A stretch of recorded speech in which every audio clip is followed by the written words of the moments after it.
ابن عمر رضی اللہ عنہما سے روایت ہے، وہ بیان کرتے ہیں رسول اللہ صلی اللہ علیہ وسلم نے فرمایا وضو کے بغیر نماز قبول نہیں اور حرام مال سے صدقہ قبول نہیں۔ اس حدیث کو مسلم نے روایت کیا ہے۔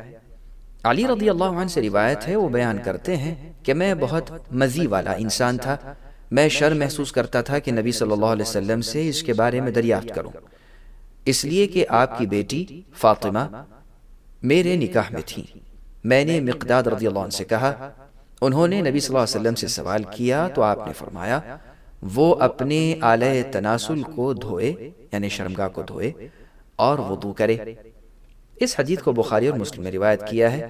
وضاحت: مذی اس رطوبت کو کہتے ہیں جو شہوت کے وقت یا عورت کے ساتھ لہو لعب اور بوس و کنار کے وقت آلہ تناسل یعنی آدمی کی شرمگاہ سے خارج ہوتی ہے، وہ نجس ہے یعنی پلید ہے، اس کے نکلنے سے وضو ٹوٹ جاتا ہے، غسل واجب نہیں ہوتا۔ اگر مذی کپڑے یا جسم کے کسی حصے پر لگ جائے تو اسے دھونا چاہیے، واللہ اعلم۔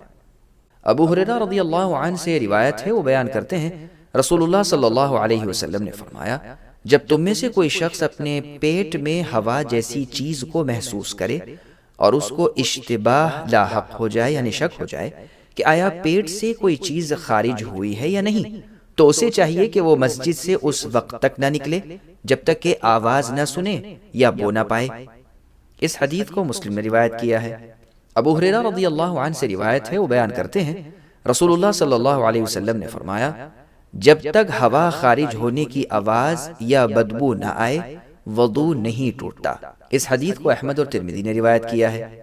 علی بن طلق رضی اللہ عنہ سے روایت ہے، وہ بیان کرتے ہیں رسول اللہ صلی اللہ علیہ وسلم نے فرمایا جب تم میں سے کسی شخص کی ہوا خارج ہو جائے تو اسے چاہیے کہ وہ وضو کرے، اور تم عورتوں سے دبر میں جمع نہ کرو یعنی پیچھے کی جانب سے پاخانے والی جگہ میں جمع نہ کرو۔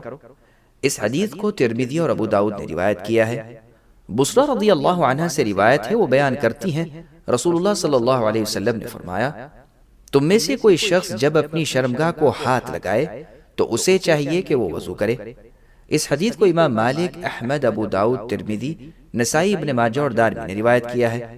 وضاحت: اس مسئلے میں عورت کا حکم بھی مرد جیسا ہے، وہ بھی اگر اپنی شرمگاہ کو اپنا ہاتھ لگائے گی تو اس کا وضو بھی ٹوٹ جائے گا، بشرطیکہ کہ درمیان میں کوئی کپڑا وغیرہ حائل نہ ہو، واللہ اعلم۔